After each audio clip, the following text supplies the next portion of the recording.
അങ്ങനെ കാത്തിരിപ്പിനുള്ളിൽ ഗോഡ് എന്ന ചിത്രത്തിൻ്റെ ആദ്യ റെസ്പോൺസ് ഇപ്പോൾ പുറത്തുവന്നിരിക്കുകയാണ്. ആ ഒരു അപ്ഡേഷനാണ് ഇന്നൊരു വീഡിയോ ഭാഗത്ത്. വീഡിയോയിലേക്ക് മുൻപ് വീഡിയോ ലൈക്ക് ചെയ്യുക, ചാനൽ സബ്സ്ക്രൈബ് ചെയ്യാൻ വേണ്ടി ശ്രമിക്കുക. സണ്ണി വെയിൻ, ഷൈജു കുർപ്പ്, അപർണ ദാസ് എന്നൊക്കെ പ്രധാന കഥാപാത്രങ്ങളായി ഇന്ന് ജൂൺ 6-ാം തീയതി റിലീസിനെത്തിയ ചിത്രമായിരുന്നു ഗോഡ്.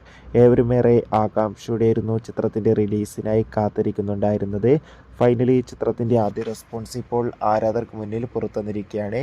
ചിത്രത്തിൻ്റെ ആദ്യ ഷോ ഇപ്പോൾ കേരളത്തിലെ വിവിധ തിയേറ്ററുകളിൽ അവസാനിക്കുമ്പോൾ ചിത്രത്തിന് മികച്ച പോസിറ്റീവ് റെസ്പോൺസ് തന്നെയാണ് പുറത്തുവന്നുകൊണ്ടിരിക്കുന്നത്. ചിത്രം ഒരു ഫാൻറ്റസി ത്രില്ലർ ചിത്രമാണെന്നും ചിത്രത്തിൽ ഷൈജു കുറുപ്പിൻ്റെയും അതോടുകൂടി തന്നെ സണ്ണി വെയിനിൻ്റെയും മികച്ച അഭിനയം തന്നെ കാണാൻ വേണ്ടി സാധിക്കുന്നുണ്ടെന്നാണ് റിപ്പോർട്ടുകൾ സൂചിപ്പിക്കുന്നത്. കാത്തിരിക്കാൻ നമുക്ക് ഗോഡ് എന്ന ചിത്രത്തിൻ്റെ കൂടുതൽ അപ്ഡേഷൻ അറിയാൻ വേണ്ടി. ചിത്രം കണ്ടവരുടെ അഭിപ്രായം കമൻറ്റ് ചെയ്യുക. കൂടുതൽ സിനിമാ വാർത്തകൾക്കായി ചാനൽ ഇപ്പോൾ തന്നെ സബ്സ്ക്രൈബ് ചെയ്യൂ. Bye bye.